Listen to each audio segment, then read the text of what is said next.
for old-fashioned recipes and your gardening needs, while sipping on Kentucky bourbon. You sit right back in your big red hat, we're taking rural back from the urban. Listen to the stories with Kentucky proud, share the giggles with all of your friends. You're all tuned in to Friends Drifting.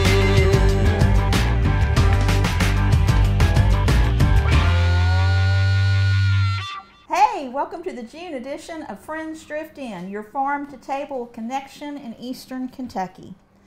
Today I'm breaking a rule. We have a rule at the Big Red Barn. Joyce and Charlie do not cook in the kitchen together. Do not. It is written in stone. But today I'm made a concession, and I have my husband Charlie with me, and I'm real tickled about that. We're working on today, we're going to do a pork tenderloin. We're going to do cheesy grits with garlic. And we're going to finish that off with fresh ingredients, as always. Some summer squash, which you should be able to find at your farmer's market about this time of year. Now I want to talk a little bit about corn, because corn is one of the most essential cooking ingredients there is. There's all kinds of different corn, and this particular corn is called Trucker's Delight. It's a dent corn. You can see it's kind of a flat, and it's a real large kernel. Now, dent corn is the kind of corn that, around here, we might have called it field corn. Field corn. Is that what you would have called it, Charlie? And this type of corn is not the kind of corn that you really roast. It's more the type of corn that you grind for cornmeal. Now, I'm from northern Kentucky. You might have noticed from my accent. And Charlie made fun of me when we first got together at getting married because he didn't make grits. He didn't like grits. And I was just like, I'm from northern Kentucky. That's much more north, and you're southern.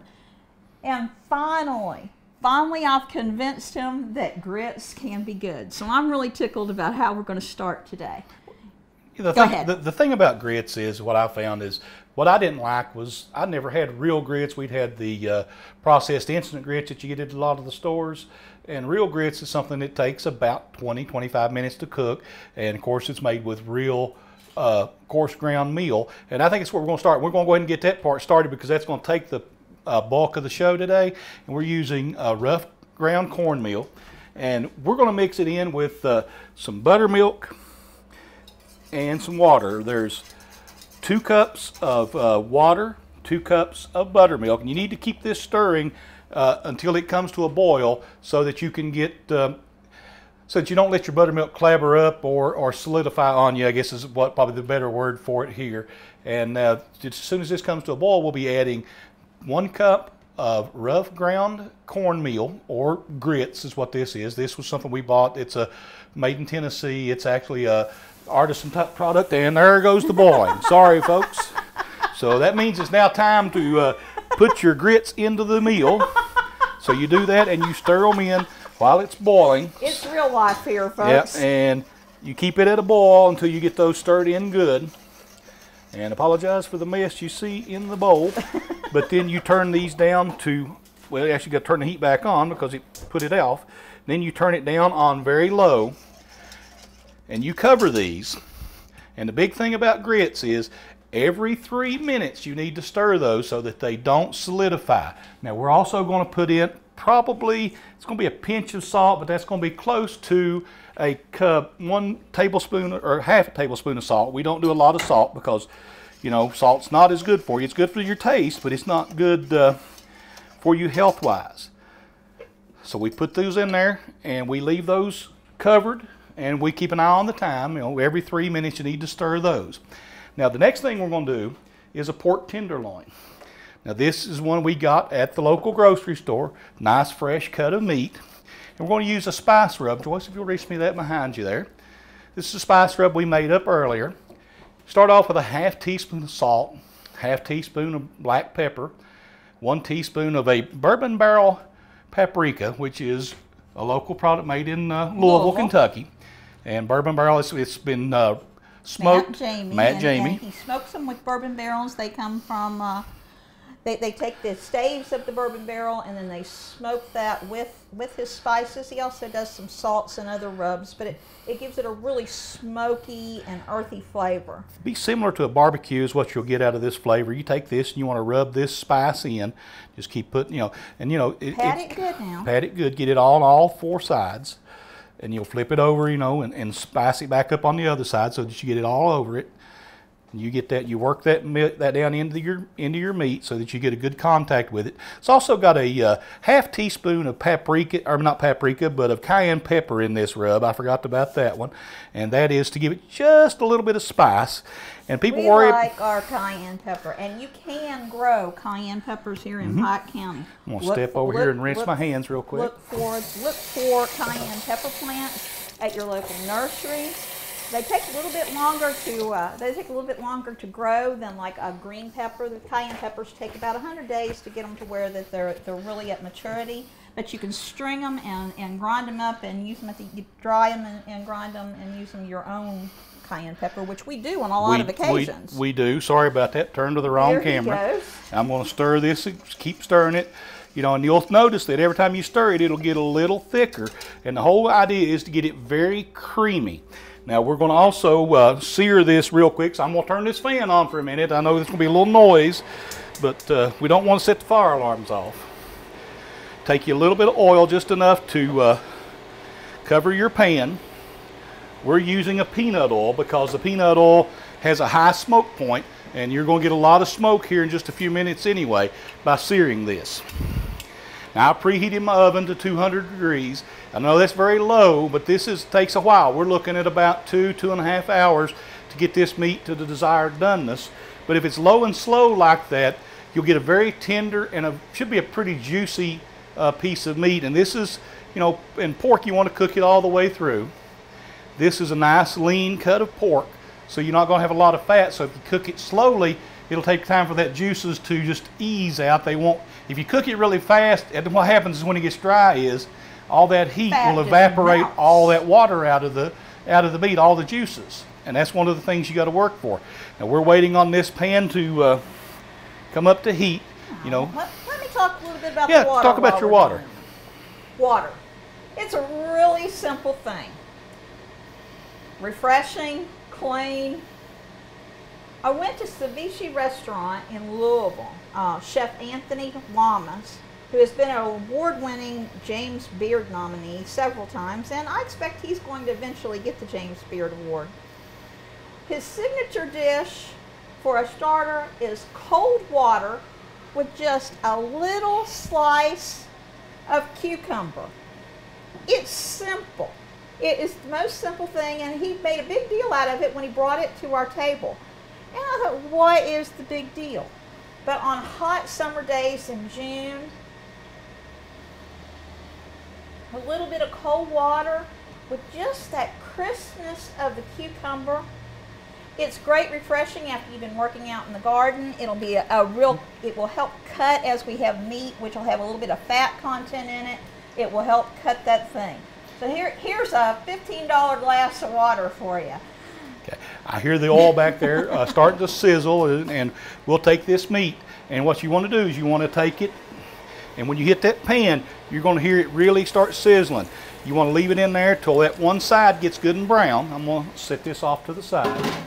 Now we've talked about another way to know when your pan is ready is to have a little bit of water and just kind of throw a little bit of water in there for the sizzle, but Charlie has his own way of doing things.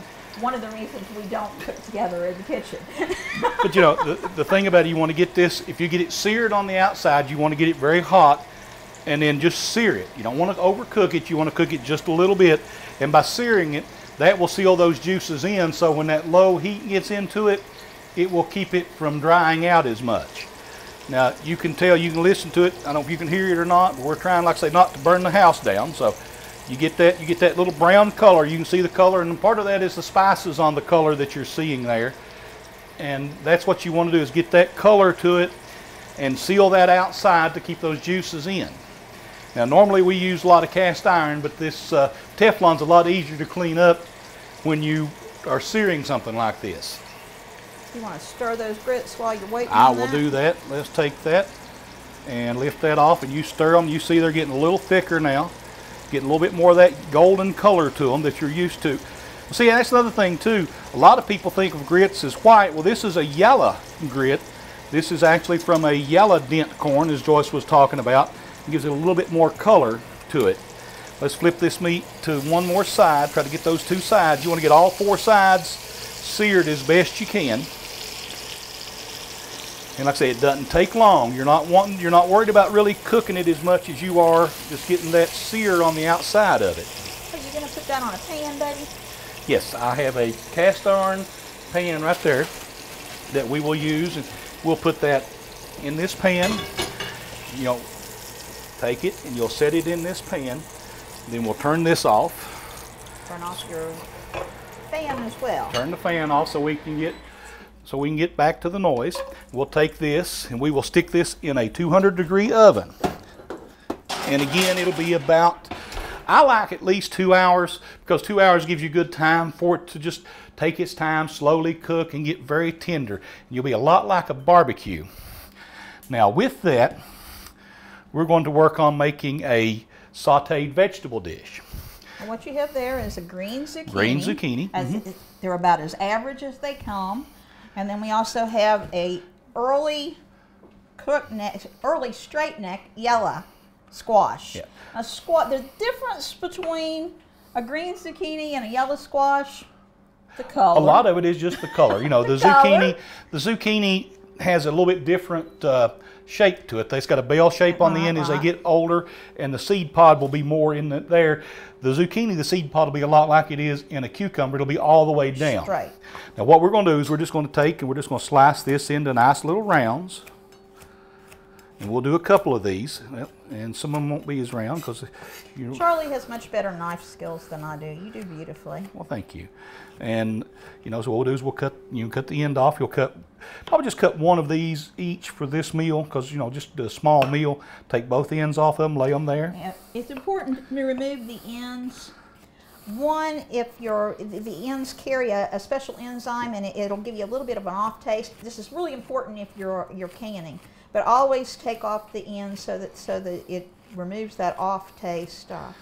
You'll have the blossom end as well as the vine end. Yeah, the blossom end, like I say, you get the blossom flavor. And squash blossom, something else we didn't talk about those, is you can eat those. You can take those, drop them into a little batter, and deep fry them, and they're pretty good. And they are very good. So we're going to take that. We'll move these cucumbers out of the way so we don't get those confused.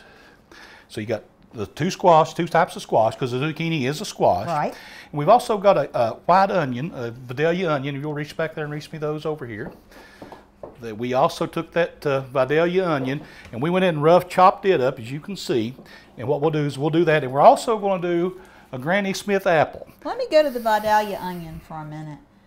When we talk about local, I'm always wanting to grow my own. But Vidalia onions are very special, and the reason that they can be documented as special is because of the soil. The soil makes all the difference in anything that you're growing, and there is a specific concentration of acidity in the soil in Georgia that gives the Vidalia onion its special flavor. Now, I just say special flavor, but in France they call that terroir, that sense of earth. So there's your little bit of French for the day. Okay. After you add the Vidalia onion. Well, first we got to keep stirring our grits. You got to keep them stirring or they'll stick to the pan. And as you can see, they're getting much thicker now. And if you're not careful, they will stick to the bottom. So you got to make sure you get into the corners of the pan, or in this case, the circles of the pan, and keep it stirred up good. Keep it on that low heat and keep that lid on it to keep that moisture in there with it. Lay that back in my little spoon rest there. And then turn around, and now we'll start to work on the apple. Just a plain Granny Smith apple, nothing fancy. Now I'm going to go about it a little different. We're not going to peel it, so we're just going to cut down the sides. Each side. Granny Smith apples are very crisp. They're not as sweet as other apples, so that they give a little bit of tartness. And when you're talking about pork, Pork tends to have a lot of fat, and so that tartness kind of breaks it up a little bit. You know, apple is a classic dish with pork. You know, you grew up pork chops and applesauce. Sure. You know, but you know, we're going to try to make it a little bit more fancy. We're just going to add this apple, and then the Granny Smith, the nice thing about it is they keep their shape when they're cooking. They're a much stronger apple, so we're just going to kind of rough cut it into a rough dice. We'll stay here and cut it this way, and then just turn it around, make another couple of cuts, and you got a nice diced apple here to go with those other ingredients. Turn around and do the same thing with a couple of slices of it, because you want to get that apple flavor into this dish. That one just has to go like that. And the nice thing you want to do, you want to try to get everything about the same thickness and the same size as much as possible, so that they'll all cook evenly, so that you don't have one part of your dish that's cooked more than the other. Now, what we're going to do next is we're going to saute these. We're going to take them all together. And let me turn around again, stir my grits. Again, that's the one thing about grits, is you've got to keep stirring them. And again, they're thickening up nicely here.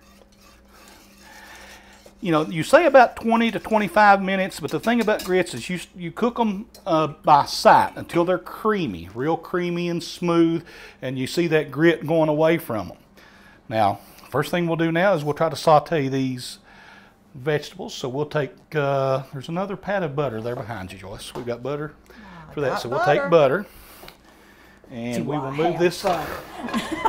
We will move this pan out of the way, and we'll take this other one, and we will put that butter in it. Why don't you move the grits to the back burner? Let me turn another burner on back there. Put them back there on that. Turn it up just a little bit, and we'll put this in there. Let that butter melt. And when that butter melts, we'll put this in there. Not going to put much of seasoning. In the way of seasoning in this, we'll put just a little salt and a little black pepper, because those do bring out the natural flavor, especially salt. Salt, that's the one advantage that salt has, is it brings out a lot of the natural flavors in food. And we usually use a kosher salt, which is a little bit coarser, whether you can tell. But I use a coarse when I'm cooking on top of the stove. Now, when I'm cooking with baked goods, I like something that's a little bit finer ground, because it will dissolve better in a baked good. But for this type of thing, I like a little bit of the coarse salt. It does not have, this is a kosher, and it does not have the iodine in it. We don't need iodine like we used to, but back many years ago, we used to worry about goiters, and that was a real problem here in Appalachia. it is, and you know, and that's an iodine deficiency. So. But you don't always have to have the iodine. No. And this type will not discolor your vegetables too. Iodine tends to discolor vegetables. In the United States, you know, we've not had to have the iodine in a long time. Joyce and I were big into that. We were in a group that helped iodize salt all over the world. So, but we could talk about that all night as well. But the butter should just be just about ready. It's ready. Okay, so what we'll do, first thing we'll do is put your onions in. Got to remember to turn in the right direction. Just a rough cut on those onions. They're not very big pieces. So we've got the onions in the pan, and we're waiting on them, you know, to get a little bit more heat. You can see right there, now not quite the heat I want, so I'm gonna probably turn it up a little bit more. I want to get those onions to start sizzling a little bit before we add the other ingredients in here, which will be, again, the apple and the two types of squash. And I see that starting to sizzle up a little bit, the butter. I'm going to remove these. I'm just going to kind of ease them in a little bit at a time. You can see those apples and all that color in with the different colors. You got 2 shades of green and the yellow from the squash. And that's starting to sizzle up a little bit. And you know, I'm going to be a little fancy here today. I'm going to try to flip it around some. That's one of the things that we do. I'm the one that has to mop up after he gets finished flipping around. Well, now, she did have to do that at first when I first learned, and a pinch of salt. Again, that's probably going to be about 1/4 to 1/2 teaspoon. And then we like fresh ground pepper. This is got a little pepper grinder in it. We'll put about 3 or 4 grinds of pepper into the top of that. The reason that we use a fresh ground pepper is if you buy a pepper in the store that's already powdered, then it's exposed all of its sides and it's let the oils dry out. Whereas if you use something that has peppercorns in it, fresh peppercorns, and you're grinding it, then you're releasing those oils as you're cooking, and that just gives it much more enhanced flavor. And flavor is what we're all about. Let those kind of get warm back there, warm up. Again, got to go back to the grits. We got to turn back and stir those grits. If you don't stir them, you have to grab that handle. Turn the other hand. I'll use them. my left hand. Stir them good, make sure that they stay from sticking. I thought you were a TV star. Got to keep the grits stirred, sorry. Again, just keep flipping those around, keep them moving around so that they all get in contact with that heat. You don't want to cook them down till they're real soft. You want them still, especially the apple. You want that apple to have just a little bit of crunch left to it when you get done so that you get some texture with it as well. Now we're waiting, as you can, I don't know if you can hear that on TV or not, but that's getting Hear good the and warm. sizzle. We like it when they sizzle. Again, a very simple dish, but also a dish that's a very farm, seasonal. Yeah, seasonal. It's very seasonal. You get those seasonal. Right now you've got zucchini, and if you plant six plants, you're going to have zucchini all summer long, and you'll be sneaking up on the neighbors' porches and sticking bags in the neighbors' cars. You know, you'll have plenty of zucchini. 6 plants is enough for the average family. Yes, it is. You know, we raise kind of a small market garden, so we'll put a few more than that out. We'll take some to a couple of the chefs in town. We'll also take some to the farmers market, because you know everybody doesn't have the opportunity to grow these, and we're blessed to have a nice piece of property that we can do that with. Again, let's flip these around. Don't let them, make sure they don't burn. You don't want them to sit too long on the bottom. Start to smell. You can get that flavorful smell. While I'm back here, I'll go ahead and give those grits another stir. Y'all, I give Charlie a hard time about making me grits, but he will make me grits on the weekends for breakfast, and I do love him for it. It's not an everyday. It's a treat to get real grits because it takes time. You know, and this is more of a slow food kind of thing. You know, growing up here, this is kind of stuff that we ate. We ate a lot of pork. We ate a lot of fresh vegetables. Now, this is a little fancier than what we grew up with here, but it's still the same flavor. It's the same ingredients and the same flavors. And we don't want to get, while we respect the Appalachian traditions, we also want to move to the future. And so this is just a kick up, but still very much in the moment of the mountains of Appalachia. It is. You know, pork was a very popular meal for us. You know, we had pork 2 or 3 times a day. Just keeping an eye on this to make sure that it doesn't. And if you can see, you start to see a little color. That's what I call it, a little bit of browning getting onto the vegetables down in there. You'll see that color. That shows that they're getting some good temperature to them. Again, stir those grits. Grits about ready? It's going to be a couple of more minutes still. You think? Yeah, they're getting there. I mean, they're edible at this point, but they're not as smooth as you would like them. Now, we talked about this. We don't like edible. We want them perfect. That's right. And one of the reasons that you're cooking these slow grits this way is once you've had a slow cooked grit, you will never, never, never. I don't want you ever come to your home and find instant grits in your house. Please, no instant grits. And they're worth it. They're worth the time it takes to get there, because, you know, and you want to talk about grits. You know, if you're here in eastern Kentucky or deep in the South, they're grits. But, you know, you go over to the European continent, Italy, and they're polenta. Polenta. Now, you know what polenta is? Just a thick grit. That's all it is. But now, you know, they make it sound like it's really fancy, and we don't know what we're doing. We've been cooking polenta a lot longer than they've been cooking grits in some cases. Yeah. Again, and those grits, they're starting to thicken up a little bit. You can see that thickness, how they're hanging to that whisk. Knock that loose, keep them. You know, you can eat them now. They're good now, but the longer you cook them, you don't want to cook them too long, because then they'll get too thick to do anything with. And those are done. I'm going to take those and we're going to put them on the back of the stove and keep them warm for a moment till we get the grits ready. And we'll pull them back up to the main part of the stove and turn that down to low. We'll turn this other burner off, and again we'll stir those grits.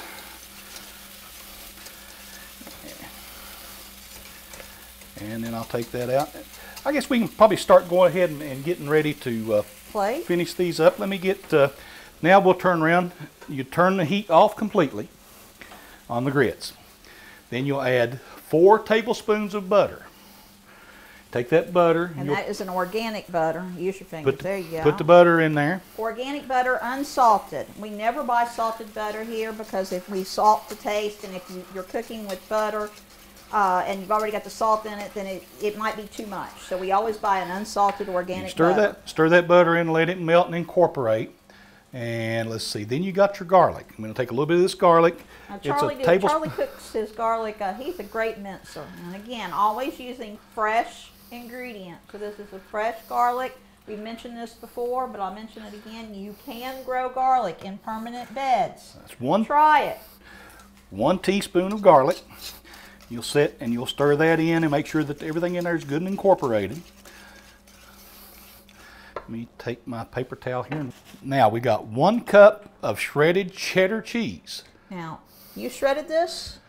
Actually, I got this one. He cheated. I cheated today. He cheated. You got this in pre-shredded form. This is but it's a shredded. It's a natural cheddar cheese. It is. It's made by a good reputable company, but it's a nice shredded cheddar cheese, and I like the really fine shredded because that melts so much better. And that's what you want to do. But generally speaking, we shred our own cheese, and the reason that we do that is because if you buy a pre-shredded cheese, it tends to clump, and it has a clumping agent in it it keeps it from anti-clumping, and so it doesn't melt as well as if you shredded it yourself. That's true. That's true. But in this application, you got so much heat in there, you put that whole 1 cup of shredded cheddar cheese. And then you'll take and you'll stir that until it incorporates into your grits and just melts down, and you'll get a beautiful yellow color to these grits now. Take that yellow cheese and that yellow corn and you get a really nice consistency. You stir that in until it's all well blended in, and that is garlic cheese grits. Now we're going to try to plate. Give me a spoon out of there, Joyce. Ladle work? Ladle will work. So what we'll do is we will take 1 big ladle full of these grits and we'll put them on maybe 2. Make it a nice pile of grits in there. You want it up there good, about a ladle and a half. And then you'll take and put a good spoonful of these nice sauteed vegetables in there. Get some of those apples in with it and put it onto the side of the plate. And now we'll pull that pork roast out of the oven. And we'll take that pork roast and let's see. Give me a cutting board. We'll take another cutting board here, the other side. We'll take that pork roast. I'm sorry, I've turned to the wrong side of the camera again. My fault. You can take that pork roast out of there and put it out on your cutting board. See all that color that we put on it earlier? Now normally we would let that rest for about 15 to 20 minutes, but for the sake of TV. Yeah. So what we're going to do is we're going to take and just cut right in the middle of it here on the diagonal, and you can see how beautiful and white that meat is. It smells so good. I'm hungry. You take a nice slice, couple of slices on the diagonal of that pork. They call that cutting on the bias. If you sew, you know what cutting on the bias means. And we'll take one, we'll lay it right there.